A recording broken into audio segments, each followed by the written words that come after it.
Alright guys, this is my first video in a while. I thought I'd do a video about my experience owning a BMW and why people perceive they're so expensive. So the first reason I think they're so expensive to maintain and to own is because of the technology and what you're really paying for. So when you go out and you purchase a BMW or you buy some old piece of equipment on a BMW, what you're paying for is the most up-to-date technology that they could put in at the time. And you may not always appreciate what they're putting in there, and you may not even understand what it's doing, but it does add to the overall experience of the car. So I'll start off with a few items, and the first one that comes to mind really is the inline motor on the inline-six engines. So BMW is famous for this. They have inline-six motors that means you have cylinders inline, 1, 2, 3, 4, 5, 6, and I'll show a picture of that right here. And what happens is when you do this type of configuration, the motor becomes much more smooth and it's really nice sounding, and so that's a little bit extra to figure out how to build, and the packaging becomes complicated, and I'll explain that later on.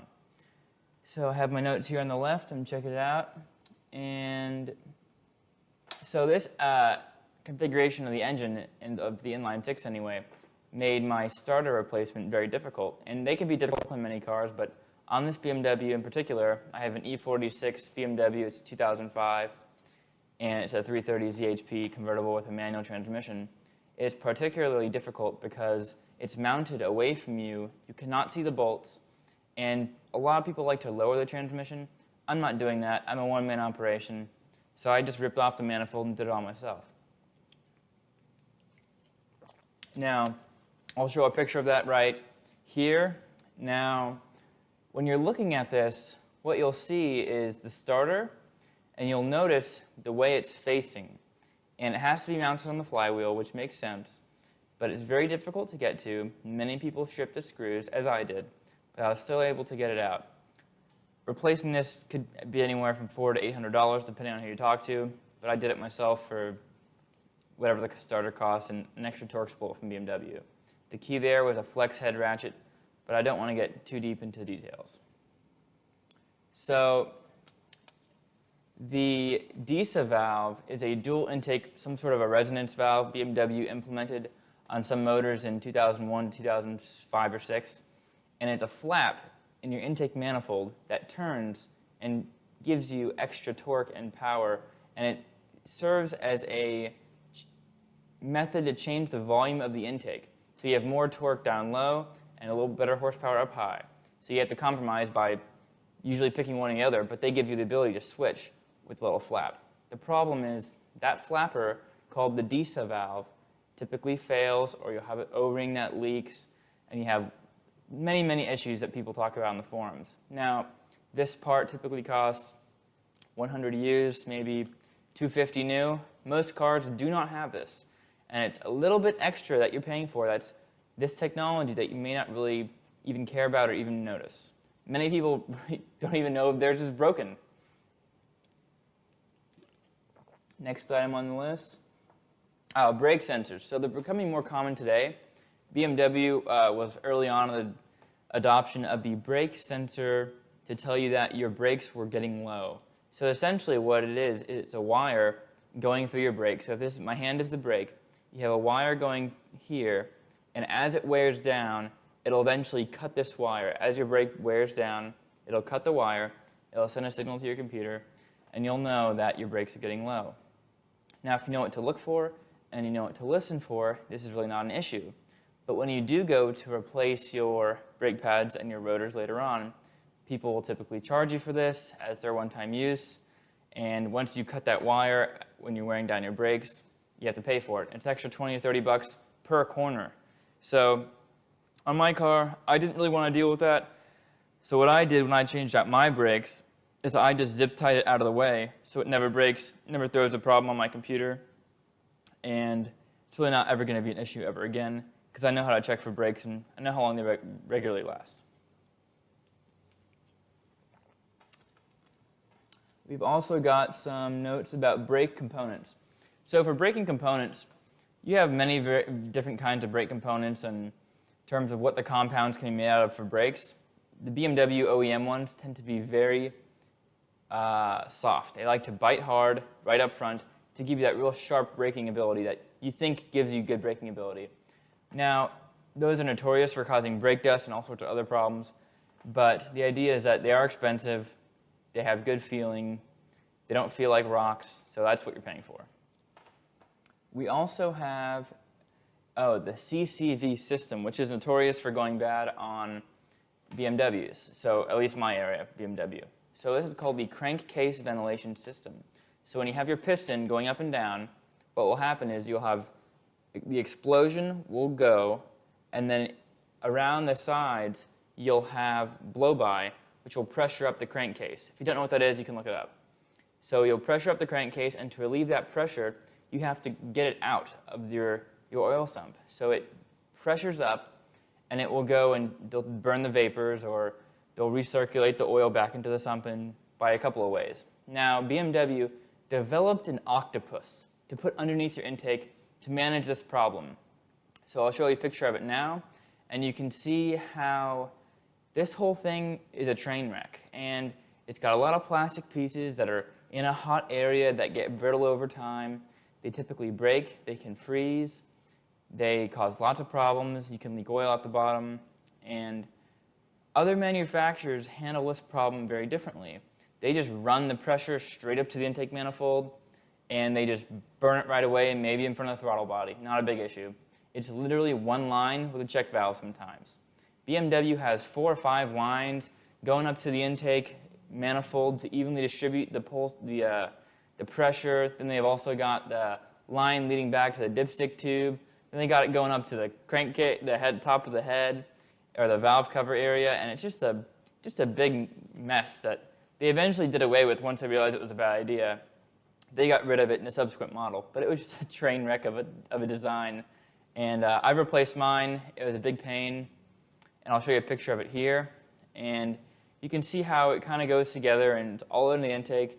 If you do it by yourself, first time took me 7 hours. I didn't take any breaks, saved myself a little bit of money, but it was a big pain. Tire replacements. So the luxury cars and performance cars typically have better tires, and so if you keep that up and you want to maintain your car to that level, that's what you're paying for. I would not recommend going to a lower grade tire that's very low and bad. When I purchased my car, it had 4 new tires, but they were not of good quality. So what happens is these tires may not last as long, and they may have imperfections. I had a blowout on the highway doing about 70 miles an hour, and I was able to manage it and get off the highway, and I was okay. But you get what you pay for, long story short. We have the exhaust manifold design. So what happens on the cars these days, they have exhaust manifolds that lead to catalytic converters. So you have your exhaust coming down, usually comes down to below your car. Then you have, from side view, you'll have what looks like a big cylinder. You'll have exhaust coming in, catalytic converter, leaking, and exhaust coming out. Now, what will happen is, if they go bad for the exhaust catalytic converter, you can cut it out and put in a new one, and that's fine. That's a thing people do. Now, the problem is, on the BMWs, those catalytic converters were integrated up into the header, and so it's all one big piece. So when you go to replace that one piece, you can't just cut it out. The clearances are too tight. It's never going to work. I'll show you a picture of it here.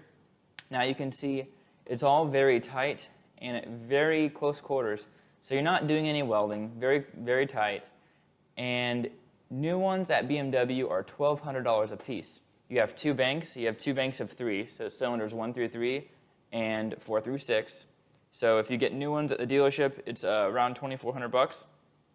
And that's a problem most people don't really have in the life of their car if they don't keep it that long. But if you keep it a long time, that's something you can expect to replace, especially if you have lean codes or you don't manage oil problems or other issues.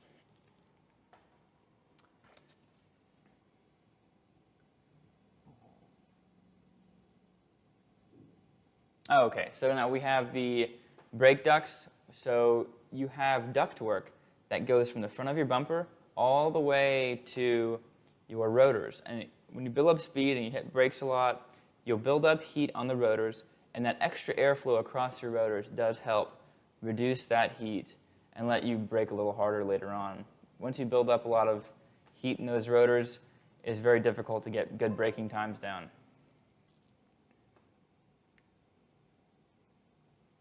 Computer technology. So BMW was on the cutting edge of this whole technology thing for the computers. So they had all of their equipment is tied in to a central bus computer. Now, when I say equipment, I'm talking about a window switch, something on your radio, something on your gauge cluster. It all goes to a computer and then relays that information somewhere else. So that's like a central brain. Now, most cars don't really have that. What they'll have is the switch goes directly to the motor, and that's all you have. None of this computer nonsense in between, but it does let you do some extra diagnostic work. If you have the computer pulled up, you can see that the switch is broken or the motor is broken. It is kind of helpful. It adds for a little extra wiring and complexity, but most cars don't have that, and you are paying for that. Now, what can happen is when parts do break, like I said, the diagnostic gets much easier. So when my convertible top broke, I could use the computer, get into the computer for the convertible top, and it's called a convertible top module. Those modules have their own brain, and so you have like the regular car computer brain, the convertible module, maybe a transmission module. Many different modules hold different pieces of data. And this is a little more sophisticated than most cars, but that's what you get when you buy a BMW.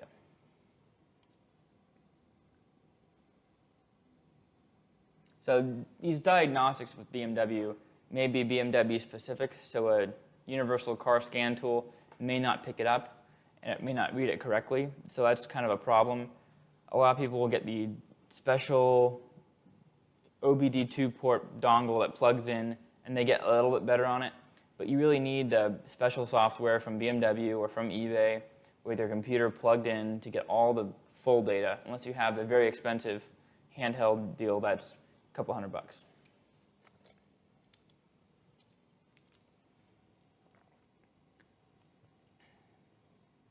So I'm going to talk about the tight packaging now. So I'm going to show a picture of the BMW on top right now. So that's under the hood. Now this all is very tight. You really can't see much in the way of parts or even recognize hardly anything. So when I work on my car, the first step in anything almost is take apart the intake, take apart the top of the motor, take apart, when I say top of the motor, I'm really talking about just the valve cover and a couple other things. And very frequently, the air conditioning ductwork has to come up off the top of the motor. I'll point that out here. It does become a little bit annoying, and it just takes time to get used to. And the first step of any job is getting to where you can see the part that you're supposed to replace, and so that can become a bit annoying. So you get these people that are used to working in that way, and they charge more for that. They call themselves a BMW or a German mechanic or a specialized person. So at BMW in Houston, you can get up to a dealership rate is about $179 an hour. Some shops go $140 to $170. Depends on who you get. Now, if you go with someone cheaper, the risk you run is they're not as familiar with your car. They may break something. They may not be as fast. They just may not be as knowledgeable. They might not spot other problems with your car before they give it back to you. That's just the risk you run when you go with a cut rate guy. So those are the major issues about why I think the BMWs cost a little more to maintain. Another thing I haven't really listed yet is the oil. And so my car takes 7 quarts of oil. The Mustang I had, a 2007 Mustang, I think it took about 5 quarts. BMWs and German cars tend to like oil, and some even burn oil. And I've been lucky that my car doesn't burn oil, and I don't have to feed it $7 every 2 weeks, which a lot of people have to do. Thank you for watching. I'm going to post a couple more videos about my car and all the work that I've done to it, and how much I've saved and how much I've spent. So if you have any questions, just let me know, post it in the comments, and have a good day.